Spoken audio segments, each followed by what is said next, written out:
un autre cet après-midi avec Abdourahmane Waberi et M. Courdan, le directeur de l'Alliance.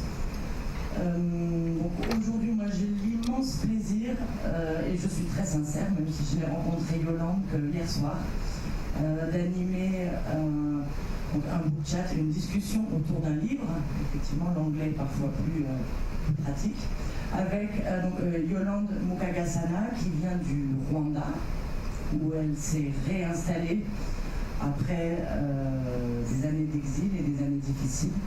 Yolande, peut-être peux-tu te présenter pour notre assistance. On se revoit pour le...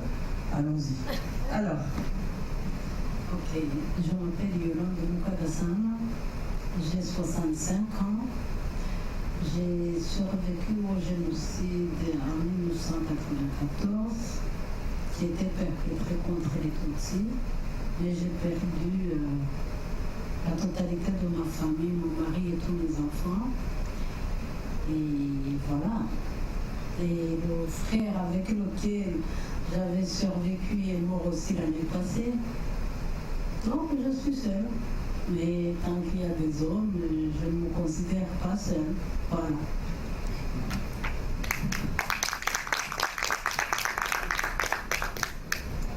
Donc Yolande a écrit de nombreux livres. Celui dont nous allons parler aujourd'hui s'appelle La mort ne veut pas de moi. Il a été traduit en anglais. Il existe aussi une version anglaise que vous pourrez trouver donc au bookshop et bien entendu que vous pourrez, je pense, vous faire dédicacer par Yolande. Donc, je voulais commencer ce bookshop par lire un petit extrait du livre. Donc, la légende veut qu'en des temps reculés, Gihanga soit descendu du ciel au cœur du Rwanda et qu'il ait eu 3 fils, Gahutu, Gatutsi et Gatwa. Gahutu aimait la terre et ses fruits, Gatutsi l'élevage et Gatwa passait ses journées à façonner l'argile. Les 3 frères s'aimaient. Gahutu donnait à manger aux siens des céréales, Gatutsi offrait le lait de ses troupeaux et Gatwa transportait les nourritures des uns vers les autres dans ses plats et ses cruches. En ce temps-là, les frères Hutu, Tutsi et Twa étaient encore des frères. Donc Yolande, si vous pouvez, par rapport à ce passage, nous expliquer un petit peu votre vision justement des affrontements récurrents entre Hutu et Tutsi et comment cette animosité entre les deux ethnies, mais justement vous allez nous dire que c'est pas aussi simple que ça, ont conduit au génocide de 1994. En fait, ce que je voulais dire par là, c'est que même s'il y a eu un génocide perpétré contre les Tutsis au Rwanda, les Rwandais étaient des frères à la base, parce que nous parlons tous une même langue, nous avons une même culture, nous avons tout en commun. Avant même la colonisation, on priait un même Dieu, le Dieu du Rwanda. Mais nous avons parmi plein de choses aussi subi une colonisation religieuse, c'est normal. Donc nous avons perdu cette fraternité et que finalement on a désigné, au début on disait d'ailleurs que c'était des races et petit à petit sont devenues des ethnies et il y a eu ces différences que nous avons intégrées dans l'éducation des enfants et alors l'exclusion des uns et d'autres. Parce qu'il n'y a pas eu seulement l'exclusion du Tutsi, c'était plus grave bien sûr jusqu'à son extermination voulue. Mais les Twa n'ont pas mieux vécu parce qu'ils étaient à classe négligeable. C'est aujourd'hui que nous avons pu récupérer l'identité rwandaise, sinon c'était écrit dans les pièces d'identité. Parce que souvent les gens m'ont dit, mais alors surtout les enfants, comment est-ce qu'on pouvait reconnaître le Hutu du Tutsi pour le tuer? Mais c'était écrit, on avait des cartes d'identité ethniques qui sont bannies aujourd'hui. Et donc, cela a été instrumentalisé alors qu'à la base c'était des classes socio-économiques qui étaient basées sur la vache pour le Tutsi, sur l'agriculture pour le Hutu, pour la poterie ou la chasse pour le Twa.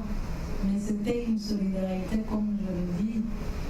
Et puis, ce qui est drôle, non, ce n'est même pas drôle, c'est triste, c'est que ces communautés sont mariées entre eux et faisaient des enfants. Donc, les enfants étaient catalogués suivant le père. Si, par exemple, vous étiez un Hutu, que vous épousiez une femme Tutsi, l'enfant, le fils était Hutu.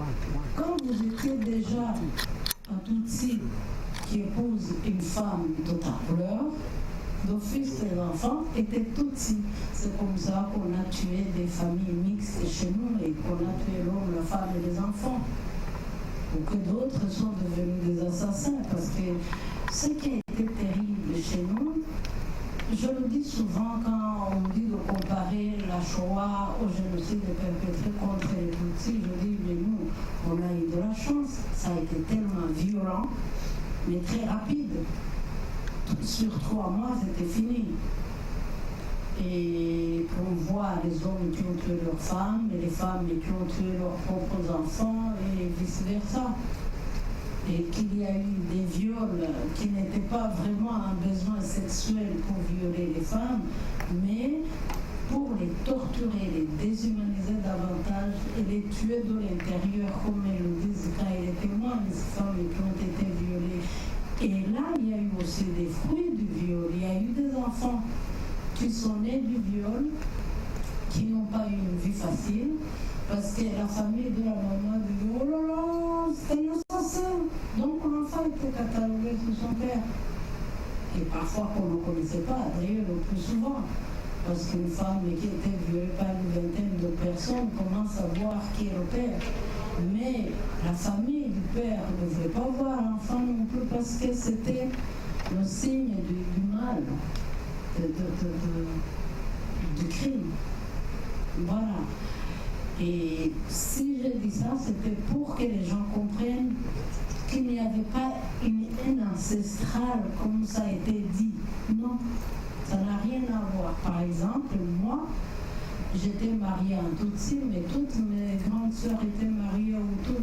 Et mon petit frère était marié à une Tutsi, mais mon grand frère avait épousé une Hutu. Et alors, à ce moment-là, les enfants se divisent aussi, ce qui n'est pas facile. Voilà. Je ne sais pas si... Oui, mais vous pouvez poser des questions après.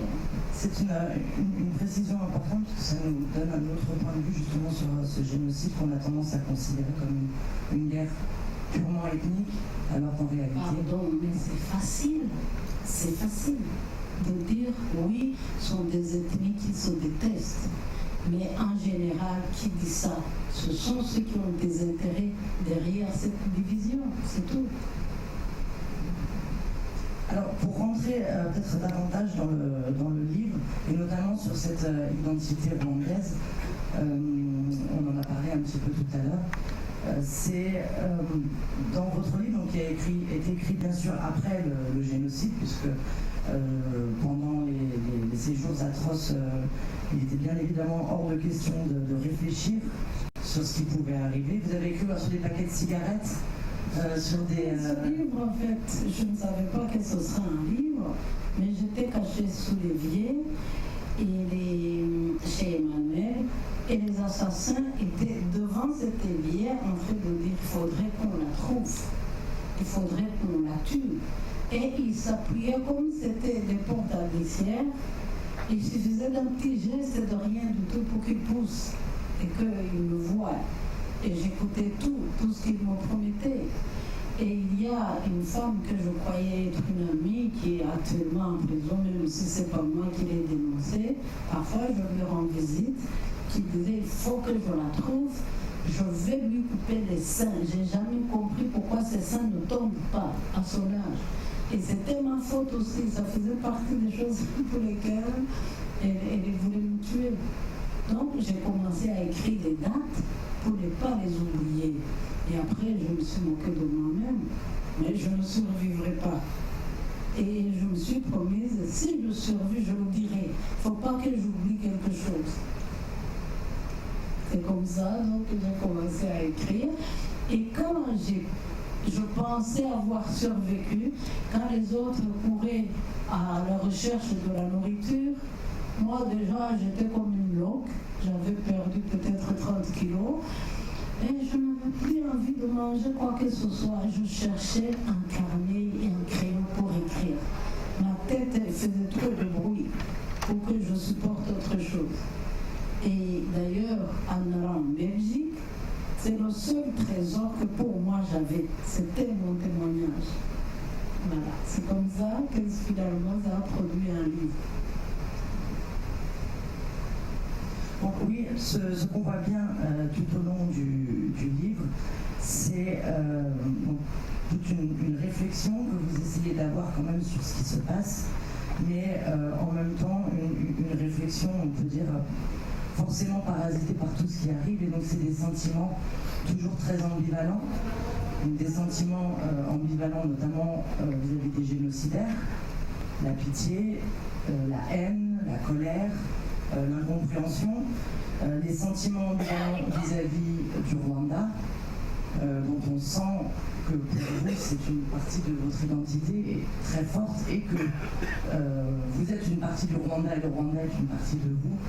Et donc, il y a des passages, vous comparez le Rwanda d'ailleurs à... Alors, est-ce que c'est plutôt aux miliciens ou aux assassins ou aux assassinés? Quand vous écrivez « Le Rwanda, s'il existe encore, s'époumonne en cris incongrus, comme un ivrogne la nuit au sortir d'un bar d'où il s'est fait jeter. Ce sont des cris, des rires, des imprécations, des injures, des coups de sifflet, des aboiements. Le Rwanda, il est composé à présent de 6 ou 7 hommes qui, à 2 mètres de moi, jurent qu'ils trouveront Mubanga, qui veut dire docteur, et qu'on lui coupera les seins. Une fine cloison me sépare de ce Rwanda-là, mais ce Rwanda n'a pas l'idée de faire glisser la cloison. Je ris de sa naïveté, elle me procure presque de la joie. Donc plusieurs fois, vous affirmez très fortement votre attachement indéfectible au Rwanda, mais vous dites aussi « Le Rwanda est devenu quelque chose à quoi je suis indifférente.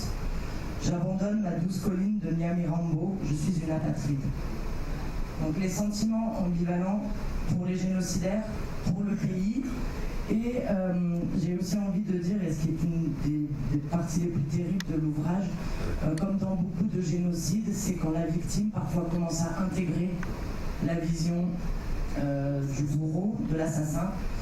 Et il y a cette scène très frappante où après vos 11 jours passés sous un évier, vous pouvez enfin prendre une douche et un cancrelat s'échappe de vos habits et vous vous mettez à parler à ce cancrelat en lui disant qu'il mérite de mourir, sachant que cancrelat était le nom que la radio-télévision des Mille Collines et que les génocidaires donnaient aux Tutsis. Tuer les cancrelats, les cancrelats, les cancrelats.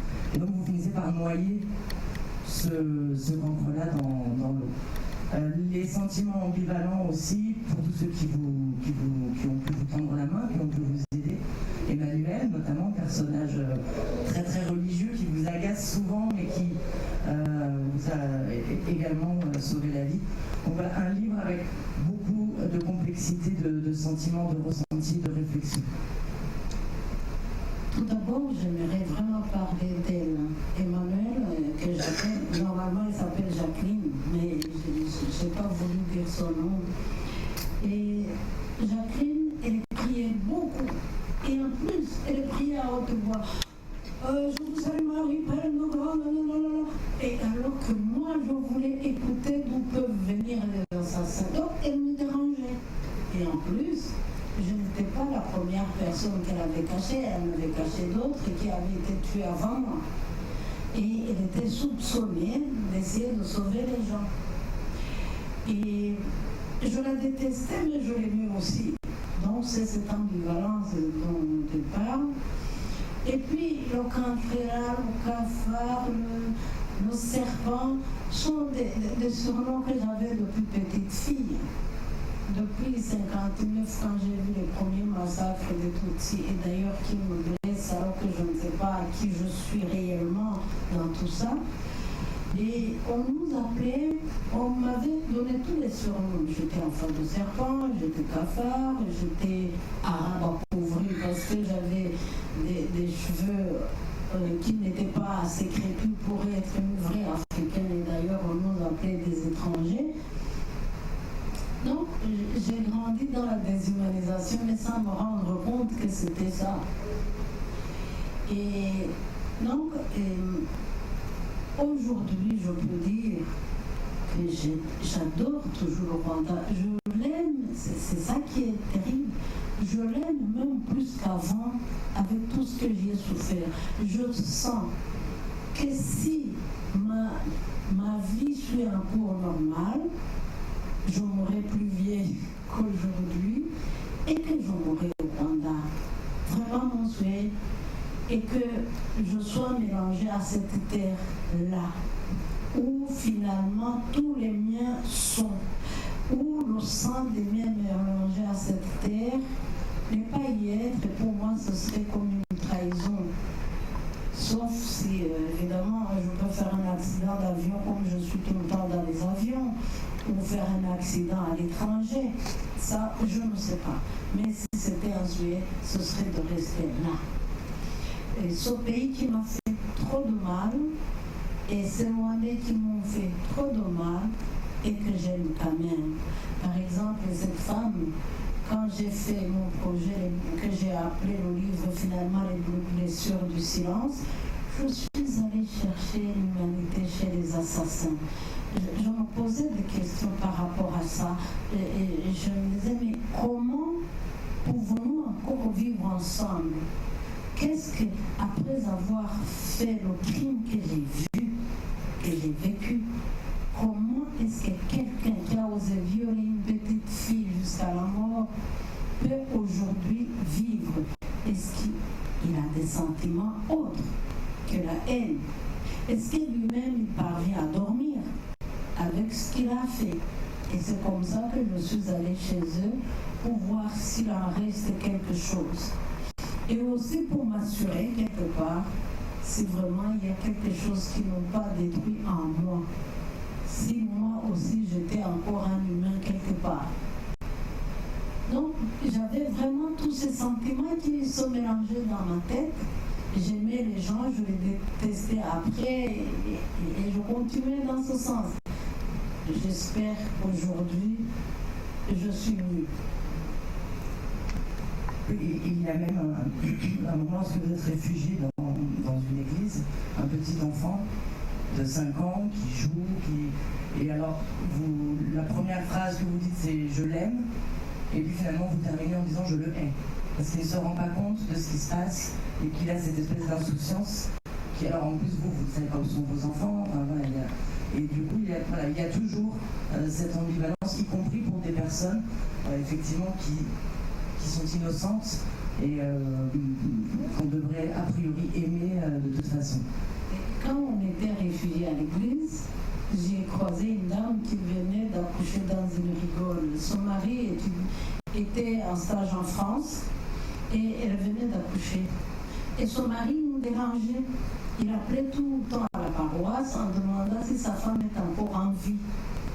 Et ça m'énervait parce qu'il ne pouvait rien faire d'où il était d'abord. Et puis c'était une façon d'indiquer aux assassins où on est, donc dans ma tête. Il fallait qu'il reste où il était et lui ne risquait rien de toute façon. Et les enfants qui étaient avec nous, qui n'avaient rien compris de ce qui se passait, voulaient aller jouer dehors. Alors que c'était des enfants, des serpents, des cafards qui devaient être absolument tués. Et les enfants m'énervaient parce qu'ils ne comprenaient pas qu'eux-mêmes, ils allaient être tués. Donc l'innocence de l'enfant que je ne voulais plus voir. Donc c'est cette ambivalence-là dont tu parles. L'ambivalence aussi, on la retrouve par rapport à vous-même, enfin vous la vivez par rapport à vous-même.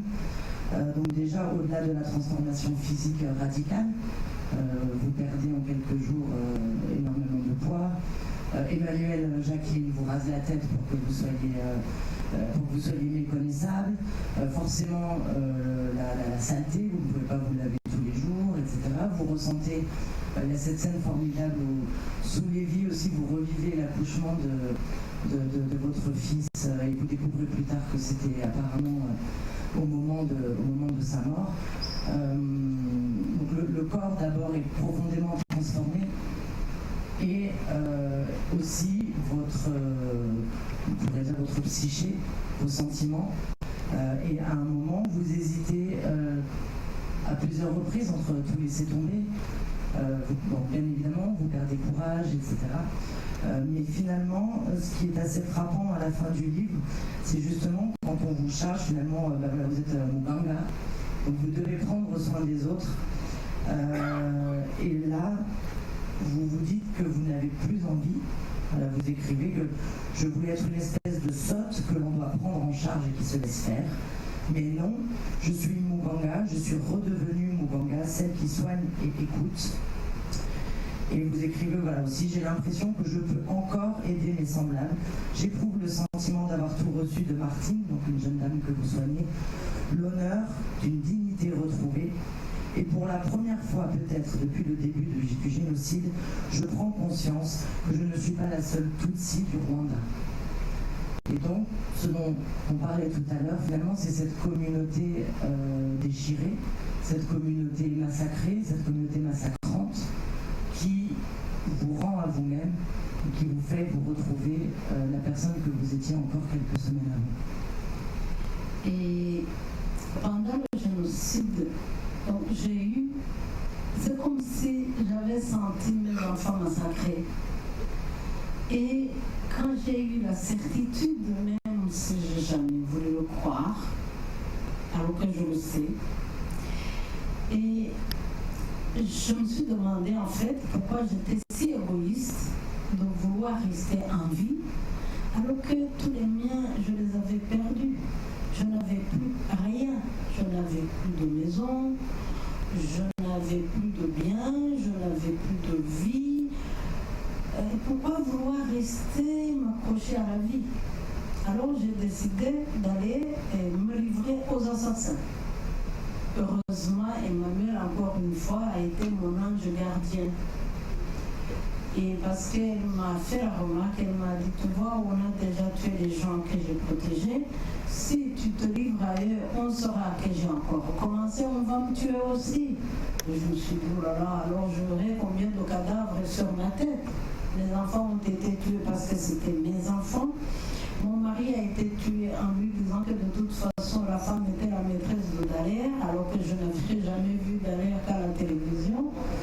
Non, je ne peux pas accepter que le sang d'Emmanuel aussi soit parmi les sangs pour le sang pour lequel les miens ont été massacrés, qui sont sur la tête, comme si j'étais coupable d'avoir livré les miens, puisqu'ils étaient plutôt les miens. Ils ont été tués parce que c'était mes enfants, c'était mon sang. Alors je ne me suis pas livrée. Et après, je me disais, mais finalement, pourquoi rester en vie? Je cherchais une raison sur quoi m'approcher pour vivre. Et finalement, je ne sais même pas. Je crois que j'avais trop d'amour à donner, que j'ai toujours. Parce que finalement, d'abord, on m'appelait Muganga, docteur, mais je n'étais pas du tout un docteur.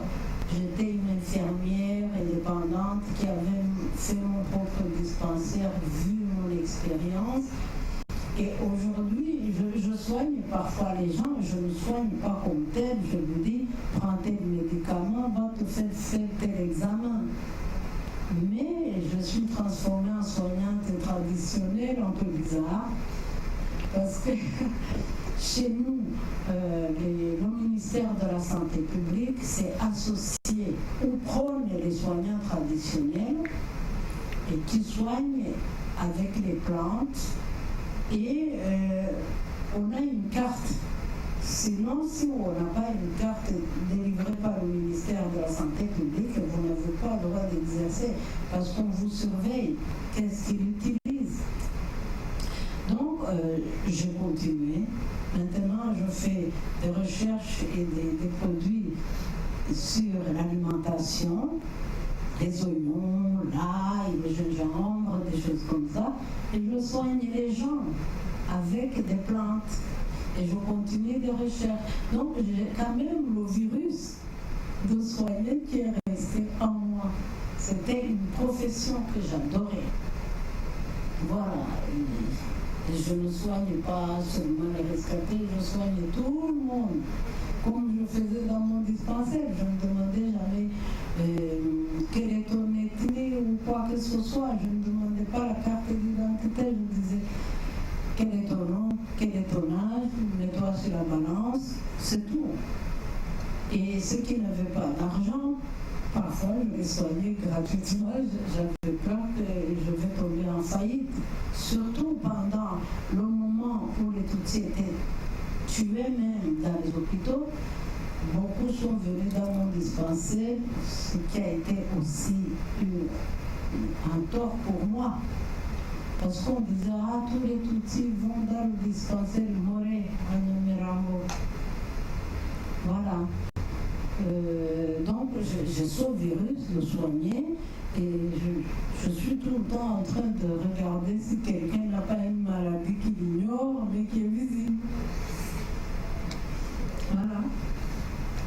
Alors, une dernière question peut-être, ou un dernier échange avant qu'on donne peut-être le micro à l'Assemblée, qui concerne, on en a aussi un peu parlé tout à l'heure, la nécessité de réconciliation et l'exigence de justice, qui sont deux choses que vous avez bien différenciées tout à l'heure, au Rwanda post-génocidaire et encore actuellement. Comment vous avez vu votre pays se relever, se reconstruire ensuite? Au début, quand le pays a commencé à parler de réconciliation, j'étais folle de colère. Je me disais, ça va toujours être la même chose, qu'on a toujours tué les Tutsis, et qu'on a toujours fait comme s'ils n'avaient jamais existé. Et c'était pour moi insupportable. Et petit à petit, je me suis rendu compte qu'en fait, j'avais commencé, moi, la réconciliation sans me rendre compte. Et j'avais commencé à pardonner, à vouloir parler aux gens. C'était une nécessité pour vivre, tout simplement, pour chacun. Et les premières personnes qui se sont réconciliées d'une façon officielle dans le pays sont les deux armées qui se tapaient dessus. Donc l'armée gouvernementale et l'armée du Front patriotique qui était rebelle, et ils ont formé une armée nationale. Et alors j'ai attendu quand même pour voir qu'il doit y avoir une justice, parce que dans mon livre, le 3e sur le génocide et les blessures du silence, j'écris à la fin qu'en conclusion, il n'y aura pas d'humanité sans pardon, il n'y aura pas de pardon sans justice, mais il n'y aura pas de justice sans humanité. Donc finalement, c'était mon raisonnement par rapport à tous ces événements. Et donc, ils ont fait une justice tant bien que mal, parce que pour qu'on puisse tuer plus d'1 million de personnes sur 3 mois, les assassins étaient plusieurs. On se retrouvait avec son frère qui voulait t'assassiner, avec ta mère qui voulait t'assassiner, avec ton mari ou ta femme. Donc, finalement, il y avait eu beaucoup d'assassins. Et on ne savait pas parfois où ils avaient jeté les cadavres. Et quand on a commencé une espèce de justice comme on pouvait la faire, on a privilégié la justice ancestrale avant la colonisation. Parce que avant la colonisation, il y avait toujours une justice. Évidemment, la justice par rapport au sang, qui touchait au sang, c'était toujours du domaine du roi. Mais cette fois-ci, c'était la population qui allait juger la population par les gachach. Ça qui est un mot traditionnel de toujours qui dit le petit gazon, le gazon. Donc c'était une justice faite dans le gazon. Puisque déjà les chercheurs disaient que pour faire la justice sur le génocide, il y a il devait passer plus d'un siècle pour pouvoir faire ça. Et alors les Rwandais se sont mis ensemble, ils ont dit qu'est-ce que l'on fait pour qu'on puisse éradiquer l'impunité, parce qu'on a toujours massacré le Tutsi comme si de rien n'était, jamais personne n'était puni, au contraire, il était glorifié. Qu'est-ce qu'on peut faire pour faire une justice, mais quand même que la population reste ensemble pour reconstruire, parce que le pays était complètement par terre, non, au plus profond de la terre. Et on a constaté qu'il y avait moyen de privilégier l'aveu. De toute façon, tuer, c'était en plein jour. On faisait ce qu'on voulait avec les victimes. Donc, il fallait en parler d'abord. Et les gens qui ont plaidé coupables, on a dit, ceux qui vont plaider coupables, et qui vont aider la justice à se faire, alors la moitié de leur peine sera diminuée. Il y avait tellement de prisonniers, il y en avait dans les écoles, les enfants n'étudiaient plus, il y en avait partout, c'était des prisons. Ça ne pouvait pas continuer comme ça. Alors on a cherché comment reconstruire le pays. Heureusement, nous avons eu la chance d'avoir des autorités sages et qui voyaient loin. Donc, on a décidé d'élire des personnes intègres qui vont faire cette justice, qui n'ont rien appris de la loi, hein, pas du tout. Mais la logique traditionnelle dans le temps par les sages des collines. On a réinstauré les gachacha et les gens étaient élus par la population en disant Emmanuel, on sait qu'elle est intègre, elle va être juste. Un tel, et on faisait un comité. Cela n'empêche que les assassins sont parvenus parfois à se faire élire par leurs amis assassins, hein, mais qui ont été découverts par la suite. Et quand on découvrait que vous étiez un assassin, vous étiez démissionné, jugé et en prison. Voilà. Et finalement, j'ai constaté que nous avons eu de la chance parce que, par exemple, mon petit frère, on ne savait pas où il avait été tué, où on pouvait trouver ses os. Et ce sont des assassins qui nous disaient, voilà, c'est moi qui ai tué un tel, je l'ai jeté là. Ou ce sont nous qui avons fait comme ci, comme ça, et ils sont là. Et parfois, ils dénonçaient leurs complices qui étaient parmi nous sur les collines et qui continuaient à tuer. Parce que la victime ne pouvait pas tout savoir. Parfois, elle était cachée. Je n'ai pas tout vu. Les autres, les rescapés non plus. Donc, il fallait que les assassins entre eux nous aident. Et parfois, on se retrouvait en train de les embrasser parce qu'on les sortait de prison pour venir pour la justice. On se disait bonjour. Et parfois, on s'embrassait quand ils disaient, tu sais, tes enfants, je les ai mis dans telle fosse commune, ton mari, ta mère. Hein. On s'est retrouvés en train de collaborer. Donc, finalement, c'est venu tout seul. Mais heureusement, il y avait la volonté politique de reconstruire un pays, une nation qui avait touché le fond.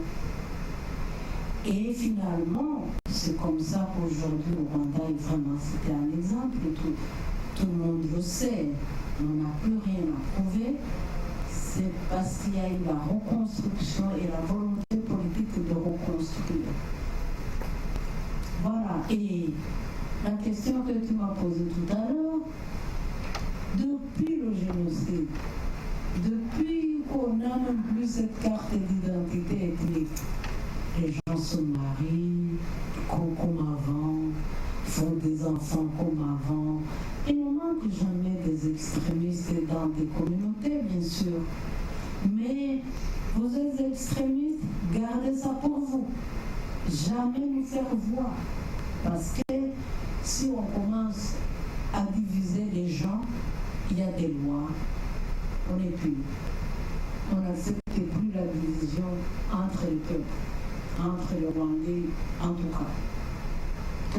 Si c'est un Rwandais, il est d'office puni. Si c'est un étranger, il est chassé du pays. On n'en parle plus. Voilà. Bien, merci.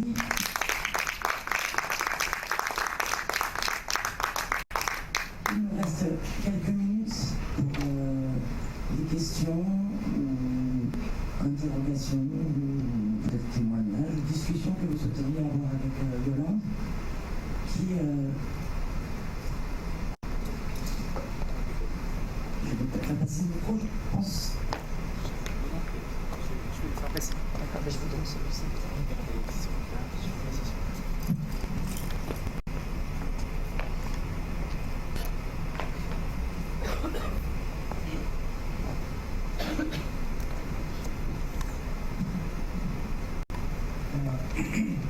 Je m'appelle Djibril. Je me demande où on est du point de vue d'identité actuellement, puisque vous avez décrit comment on a commencé avec ces trois identités, Hutu, Tutsi, Twa. Et puis, avec le drame, il y avait en gros deux identités, les génocidaires et les victimes. Comment transformer ça à l'identité Rwanda? Est-ce que ça s'est fait actuellement? Ça, c'est une bonne question en fait. Pendant le génocide, il y a des Hutus qui avaient suivi leurs amis Tutsi et des Twa qui avaient fui ensemble parce que pour tout le monde, il s'agissait d'une guerre. Mais comme tout le pouvoir militaire et politique savait bien qu'il s'agissait d'un génocide qui devait être perpétré contre les Tutsis, ils ont envoyé des autorités dans leur commune d'origine, dans leur village, pour dire non, séparez-vous des Tutsis. Vous devez plutôt faire le travail. En ce moment-là, le travail s'était massacré. Et d'ailleurs, les jeunes se levaient le matin, ils s'appelaient Jean, viens, on va au travail. Mais aller au travail, c'était quoi? C'était aller massacrer. Et tu es encore au lit, toi. Et alors, après le massacre, ils mangeaient les animaux des Tutsis. Donc, ils sont parvenus à séparer les gens pendant le génocide et leur faire comprendre que les Tutsis étaient des victimes désignées, qu'il fallait plutôt collaborer au pouvoir pour faire le génocide des Tutsis. Parce qu'on disait maintenant, nous avons un seul ennemi commun, c'est le Tutsi. Du bébé au vieillard. Vous savez, Kagame est parti sur le dos de sa mère.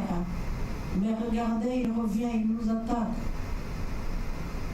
Et ils essayaient de sensibiliser. Et puis, il y avait des radios. Donc, on avait uniquement deux radios. La radio nationale, aujourd'hui, il y en a, je ne sais pas combien. Et il y avait aussi donc la radio RTLM, la radio de la haine, qui était vraiment mise sur pied pour entraîner les Rwandais à la haine anti-Tutsi. Mais les deux radios étaient devenues complètement extrémistes. C'était des radios qui sont devenues militaires pendant le génocide, pour bien prêcher la population et leur dire ce qu'il fallait faire. Donc, en ce moment-là, comme vous dites, ils ont carrément séparé les victimes de l'autre partie de la population. Et on a massacré suivant la carte d'identité ethnique. Mais alors, attention, parfois, vous aviez perdu votre carte d'identité. Donc, ça vous a surpris, vous n'aviez pas été demandé l'autre. On regardait votre physionomie. Par exemple, oh, Emmanuel, elle est grande, elle a un nez un peu effilé, regardez ses formes. et ne peut être qu'une Tutsi qui a caché sa carte d'identité. J'avais un ami médecin Hutu qui a été tué en disant non, Charles n'est pas un Hutu, c'est un Tutsi. Alors que son frère, Déo de mon quartier, était en train de nous massacrer. Donc, pour vous dire qu'il y avait une dérive totale à la fin, parce que les assassins commençaient à s'entretuer aussi. Et donc, à un certain moment, même cette carte d'identité, ne pas l'avoir, c'était plutôt être fragile. On trouvait absolument quelque chose pour vous tuer et dire « Ah, de toute façon, il était ami de Muganga ou il était ami d'un tel. » Donc, il doit lui avoir dit des choses comme ça. Et aujourd'hui, depuis le génocide, le nouveau Rwanda n'a plus de carte d'identité ethnique. La carte d'identité ethnique est bannie. On a dit, c'est la colonisation qui nous a créé des différences. On doit dépasser ces différences maintenant. Et on va récupérer notre identité. Parce que l'identité d'un Rwandais, c'était quoi? Ce n'était pas un papier. C'était la langue, c'était la culture. On avait tout en commun avec un si petit pays qu'on peut traverser à pied pendant 3 jours, 25 300 km². Donc tout le monde avait tout en commun. Et c'est ça qu'on a essayé de récupérer pour être fort. Sinon, c'était fini. Donc aujourd'hui, vous parlez du Hutu, du Tutsi, en public, là, c'est votre affaire. Aujourd'hui, il n'y a que des Tutsis qui sont, je crois, supportés au Rwanda. Ce sont des rescapés, on dit qu'il est rescapé. Ok, il est rescapé, mais ça veut dire quoi? Il est rescapé parce qu'il était Tutsi, il aurait dû être tué et qu'il est toujours là. Sinon, je peux vous avouer quelque chose, quand je suis allée travailler en prison, même s'ils ne sont pas nombreux, j'ai vu des Tutsis qui ont eu peur et qui ont fait le génocide, qui ont été utilisés par les génocidaires, parfois pour tuer les leurs. Donc tout ça, on a envie de reconstruire, on a envie de revivre enfin. Donc on doit vivre. Si on avait fait le contraire, il n'y aurait plus de pays, il n'y aurait plus de Rwandais, je crois, ni de Rwanda.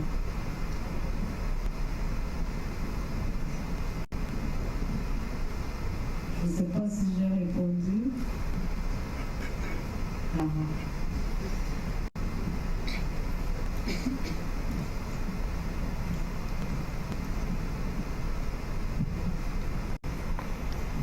D'abord, je voulais dire que c'était très touchant et très passionnant.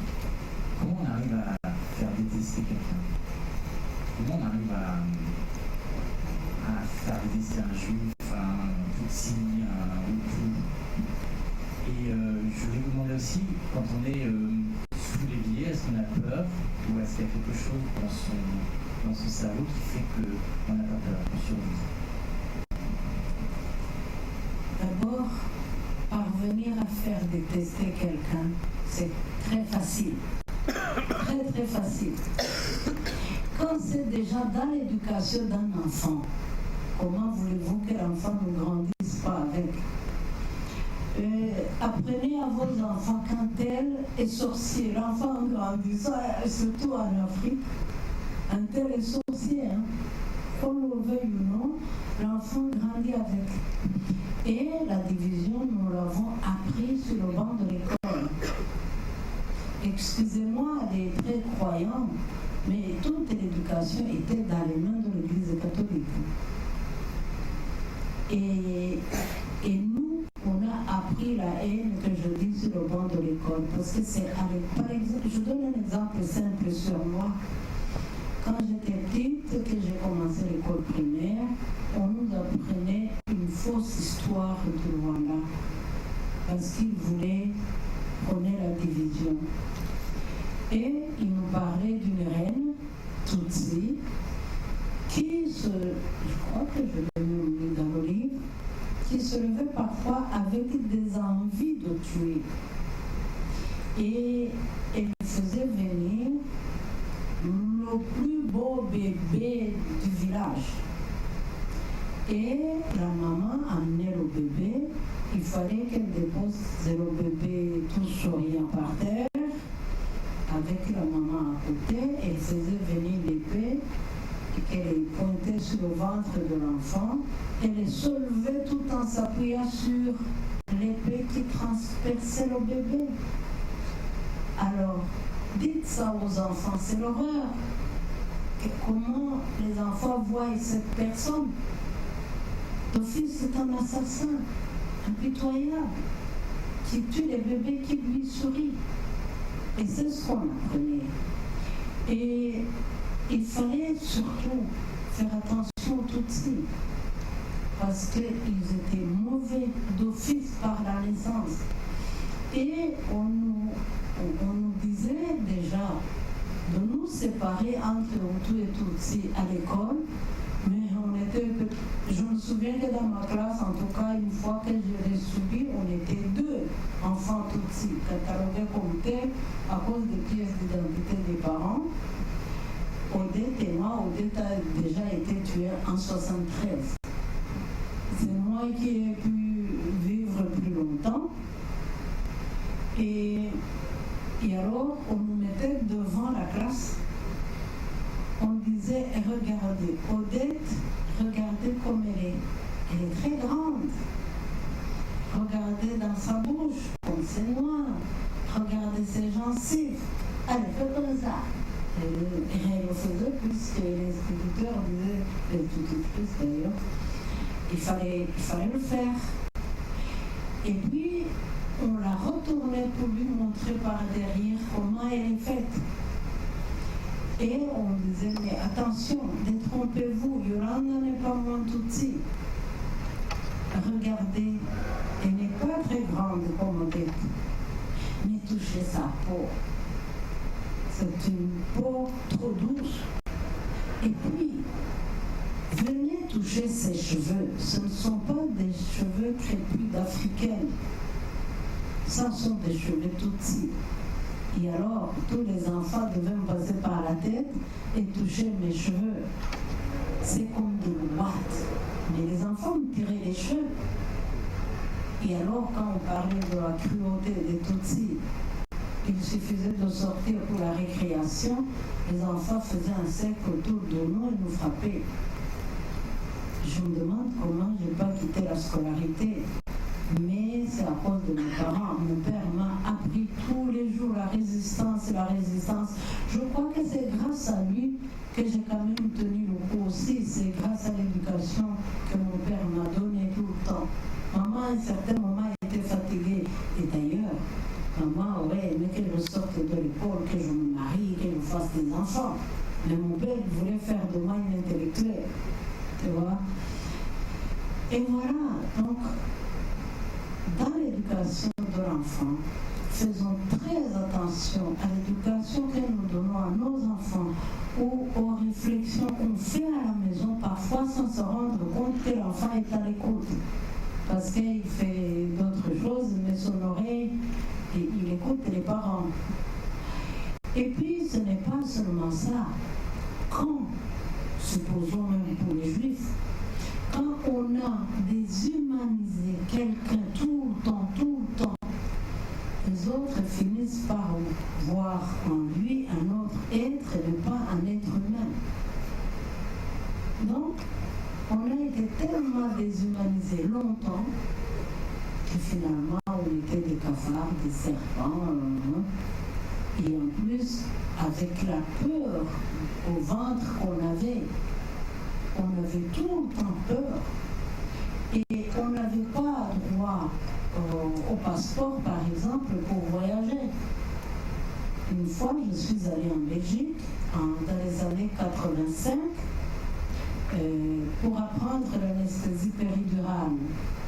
Parce que j'ai mis de côté ma vie d'infirmière. Et on n'a pas voulu me donner une carte, un passeport. on a dit à notre responsable de service qu'il fallait qu'il choisisse quelqu'un d'autre, non pas moi. Il a dit non, c'est elle ou personne ne va en Belgique. Alors finalement, ils ont été d'accord, mais je n'avais pas le droit. On m'a donné un passeport de service que je devais recevoir au moment de partir avec un visa dedans et que je devais rendre une fois arrivé à l'aéroport après un interrogatoire musclé. Donc, tout ça sont des choses auxquelles on s'habitue, je crois, finalement. Le mal comme le bien, on s'y habitue. Et ce qui est terrible, c'est que les ambassades sur place étaient au courant de tout ça. Mais personne ne réagissait non plus. Donc, finalement, on avait accepté notre sort, je pense. Mais sinon, pendant le génocide aussi, on disait, oh, vous Hutus, les Tutsis avaient fait des réunions pour vous exterminer. Donc, comment on leur avait dit qu'on allait les exterminer, même nos amis ont cru. Voilà.